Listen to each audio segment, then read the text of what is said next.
morning everyone, and welcome to today's video. So today's video is another book review, and today we are going to be reviewing Wine Tastings Are Murder by Libby Klein, and I can't wait to tell you about this fantastic book. So let's get started.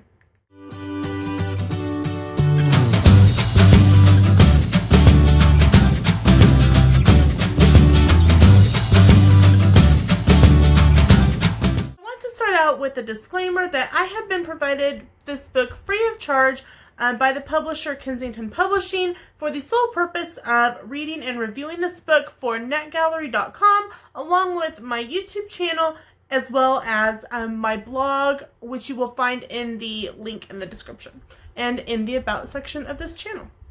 All reviews are completely my own thoughts, my opinions, and so let's get started. So I want to start this out by saying Libby Klein has some of the most amazing opening lines. They are like those one-liner jokes that just get you rolling. Whether you're out and about, whether you're watching something on TV, that's exactly how things go. So, for example, this is the opening line for this book. Kale frittata is proof that I'll eat anything if it has enough cheese in it. I mean, it's not false, but I mean, it just feels like, okay. It just makes you smile and laugh. I don't know about you, but that cracks me up. And as someone who is also trying to lose weight, I really resonate with this. Poppy is currently has a dilemma that most girls will be thrilled about. Two men are competing for her affections. It makes me think of a medieval princess in a tower, or even Maid Marian at the competition. When we meet up with Poppy at the beginning of this book, she is trying to get her body in lingerie shape. And I think most of us ladies can relate to that. I know I can. Poppy, along with her Aunt Jenny, have been remodeling their home into a bed and breakfast, and it's called the Butterfly Wings Bed and Breakfast. Have you ever stayed at a bed and breakfast? I haven't personally, but it is on my bucket list of places to stay. When Poppy gets home from her workout, Aunt Jenny and Figaro is Poppy's cat, are celebrating that the cleaning lady has not only quit, but she has retired from cleaning. Knowing Aunt Jenny's antics, you can only imagine what she did to the poor lady that made her retire altogether. It kind of reminds me of the fact that the year I was in 3rd grade, that was the year that teacher retired. And I promise that was planned before she had my class. So this stresses out poor Poppy because they have people coming in to the bed and breakfast for a wine tasting tour, as well as weekends are booked leading up to Memorial Day. Poppy has now a very busy day ahead of her. She is going to Tim's restaurant, Maxine. Now, Tim is not only her ex-high school sweetheart, but one of her current suitors, to make Nutella creme brulee and pina colada cake for him to serve. Now, I don't know about you, but just reading about that, I think I've gained back every pound that I have lost. After greeting Tim, they head to the kitchen where there is a mock fight going on by his staff over sports. I'm just not a huge sports person. But Tim has gotten her a present, and she is very excited until she sees what it is. It is her own pink chef's coat. And she looks at it and she thinks about her weight loss because she's looking at it and eyeballing it and going, that's not going to fit. Guys, hint for you. Girls can look at an article of clothing and we know if it will fit or not. So, like all women who worry about their weight, she has the mantra going through her head that it's not going to fit. And she is mainly correct. It's a little tight across the girls. And she considers unpadding her bra, but she wants to be a little further out than her stomach is. When she comes out, she tells Tim that, little tight, don't you think? He goes, nope, it's tight in all the right places. You did it on purpose. So now, after a busy day of making all kinds of sweets and worrying at the same time, we women, we are good multitaskers, and worrying while doing everything else seems to be the number one thing that we're multitasking at. she heads home to conduct new maid interviews, and she finds that her worrying really hasn't been in vain. Aunt Jenny is dressed up as a drill sergeant, and she's got 6 women on a 4-person couch, pretty much interrogating and frightening them all to death. So she has made them, pretty much she's given them terrifiedness. And yes, I am counting that as a word. When Aunt Jenny asks if anyone wants to leave, 5 of the 6 have left. And not going to lie, if I'd been on that couch, I would have been running for the hills myself. So, the last one standing, who we can't pronounce her name but goes by Victory, wins the job. Pretty much because no one else was staying around to deal with Aunt Jenny. So, we fast forward a couple days and we find out that Poppy has overslept and is running late to make pastries at La Dolce Vita Espresso Bar, which just happens to be where suitor number 2 owns and operates. She walks in and Gia, who is the owner-proprietor, is not waiting for her like normal. He is with another girl, another redhead, because Poppy is a redhead, named Sierra, and she's going to be working in the espresso shop as well. This girl is in her young 20s, very slim, and obviously flirting with Gia, when Gia knows this. This turns into giving Poppy just like a sour disposition on the day, and she heads to the kitchen area that she has deemed the lair, and she has deemed herself the hunchback, and if there's something wrong, she'll ring the bells in the lair. So she's going to make some paleo blueberry scones. Gia eventually brings her her daily latte and tells her that Sierra needs more practice, and he just didn't want her to have to wait all day. Poppy knows that she has not made a claim yet. She has not differentiated between Gia and Tim yet, but nevertheless, she's like, hello, I have not staked my claim. He is not yours to grab. So, Poppy is feeling jealous. I mean, I don't know who wouldn't in that situation. Even though, like I said, she really hasn't officially staked a claim. She finishes making up some cookies. The macadamia nuts were almost destroyed in the process because of her violent chopping, and heads to the bathroom to freshen up, and Poppy is officially declared war.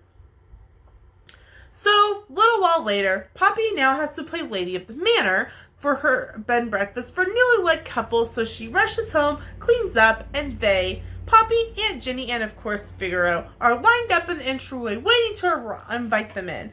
Poppy is expecting a pair of 20-somethings, but finds a middle-aged man and his 20-year-old-ish bride.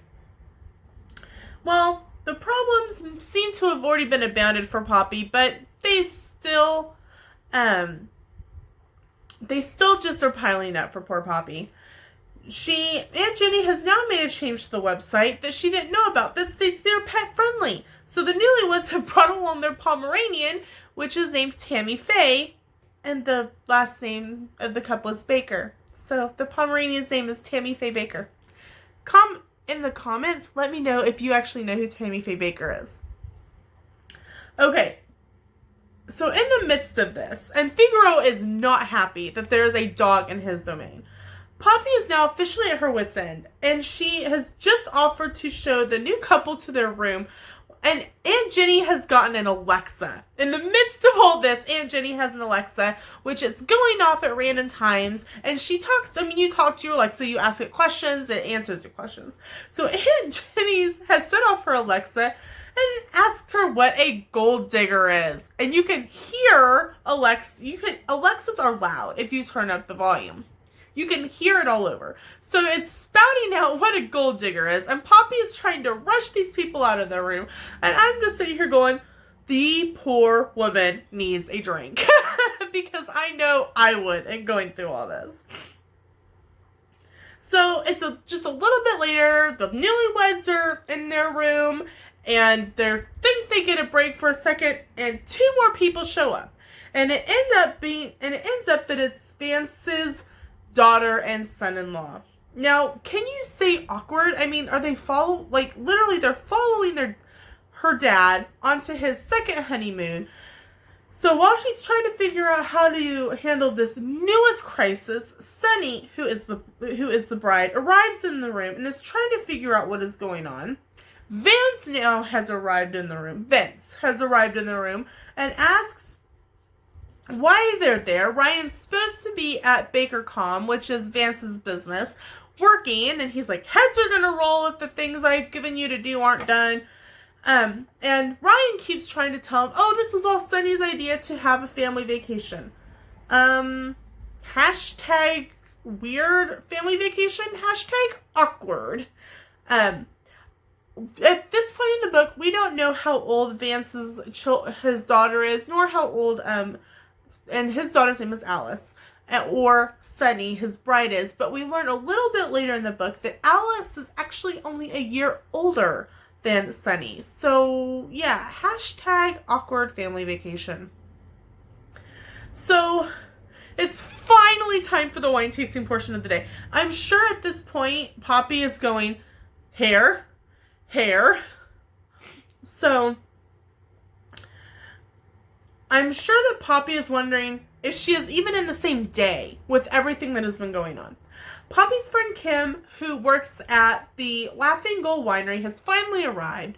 Kim informs Poppy, while snitching food, while Poppy is trying to wash maple syrup out of Figaro's hair, which is the current crisis going on, that Lily, who is in charge of the wine tasting tour, will be arriving in about 15 minutes, and that she isn't allowed to pour wine until Daniel, who is the winery owner, is there to talk about the nuances of wine. Like I said, I just feel for Poppy at this moment. So finally, Poppy is bringing out food into the room, and there are 4 total couples on the tour with Lily. And Lily is Lily Snow from the Pink Sandals Boutique Tours, and they have finally arrived. They spend a few minutes introducing themselves to the group, and then the wine tasting starts. After some stressful beginnings between the good food that Poppy has made and wine that is flowing, people are starting to kind of mellow out.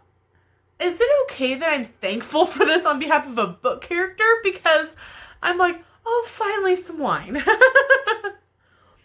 After the tasting is over, with promises of extra tastings the following day due to Daniel being delayed, everyone goes their separate ways to dinner, and we get more drama. I mean, how much more drama can we have before a murder even happens? Everyone goes their separate ways, and we find Poppy is about to take Tammy Faye outside to go potty, and she's like, we can't go outside because now Daniel is behind the garage kissing Alice, the married daughter of Vince. I feel like I need a flow chart at this point. The following morning, Poppy is not wanting to wake up since the drama has continued until 2 a.m. You know, maybe I don't want to stay at a bed and breakfast because it seems like that's where people go to air their dirty laundry. To make the day even better, to start out with, can you get the sarcasm there? She has a text from Gia that Serena has an idea for a muffin. Poppy just can't catch a break, and it's not even 7 a.m. So after breakfast, Poppy is out shopping with her friend Sawyer, getting supplies, and gets a phone call from Kim out at the Laughing Gull Winery. One of our tour guests is dead. Dun, dun, dun. I mean, finally we have a murder. I was kind of expecting the kids that the murder to have already happened, but we finally have a murder. And guess who it is? Yep, it's our friendly neighborhood newlywed groom, Vince Baker. I mean, I think we all kind of called that one, don't you think? So when they arrive, everything in this is in chaos. Apparently, Vince has had a heart attack and traumatized everyone. Or was it a heart attack? The police arrive shortly after Poppy and Sawyer have arrived. And Poppy's arch enemy from high school, Amber, is on the police force. And every time there's a dead body, Poppy is there. Yeah, it's just one of those. And it's that old high school rivalry. Well, I'm the popular girl, and I'm so great, and I'm the chubby, shy, awkward one. Please just let me sit in the corner and read my book. Yeah, that was me in high school. Poppy confronts Amber confronts Poppy, asking if she was part of the wine tour. She says no, that she arrived after he has already passed away, and then Amber accuses Poppy of contaminating her crime scene. Wait, I thought it was a heart attack, not a crime scene. Okay, what is going on here? I am so confused. The funny thing about enemies is sometimes you are enemies and sometimes you aren't. Amber is actually, in my opinion, nice to Poppy at this point in the book. She tells Poppy that there were some questionable findings by the paramedics, and so it was called into the police. Poppy's first thought is of the new widow, while Amber is like, is she okay? How she must be feeling? Because this is, a book farther. It is a series, the Poppy McAllister series, and you learn in book 1 that Poppy's husband has passed away. So she understands the feelings of grief and sadness that Sunny is going through. While Amber is pointing out that most of the time the widow has done it, though she actually isn't quite sure about Sunny in this instance. So finally the police gather everyone and tell them that anyone who is not on the tour is free to leave. But the rest of them have to stay in the area in case they have more questions. I mean, typical for a murder investigation, but not for a heart attack. I mean, everyone is confused at this point. As everyone leaves, Kim pleads with Sawyer and Poppy to find out what happened. She unbeknownst to her husband Rick, she has cashed in her 401k and to help buy some new vats for the winery. And if the winery goes under, they have nothing. So when they get home, Aunt Ginny, of course, has already been called by Kim and is bugging them to investigate. And Aunt Ginny wants to be involved. Aunt Ginny wants to be involved in anything. She reminds me of that eccentric aunt that you have that is like 95, that acts 15. That's Aunt Jenny. Sunny has arrived back at the B&B at this point and is just numb. She said that Ryan and Alice, and Ryan, if you remember, Ryan is the son-in-law, Alice is Vance's daughter, have been horrible, even more horrible to her since the death. And Ryan has actually already been in contact with the lawyers to contest the will. And I agree with Sunny's question at this point in the book. If she doesn't know what's in the will, how do they already know what's in the will? The police then Sunny is getting ready to she's like, I'm done with the day. I need to go to bed. And, of course, the police show up and want to search Vinny and Sunny's room. Poppy wants a search warrant, as any, normal person would do. But Sunny's like, no, I have nothing to hide. Go ahead and let them search it. Pretty much, she's like, just let them do it because they will let me go to bed. So he searches her room and doesn't find anything. And he searches her purse and takes some pills, which are later revealed to be Xanax, and says that she can have them back after the investigation. So it's a while later, and now Poppy is back at the house, and she is trying to check in the pantry to see if they have any peaches so that she can make breakfast the next morning. She overhears the Finches talking, which is Ryan and Alice, about the will. And Ryan makes this comment, and this is a quote from the book. It might be our only option. You're in line to get everything if she is gone. I mean, how ominous is that? I'm like thinking, how can I protect this character in the book? And it's a character in the book, but I want to kind of protect Sunny from the mean daughter and her husband, because obviously they have nefarious motives. So it's the next day.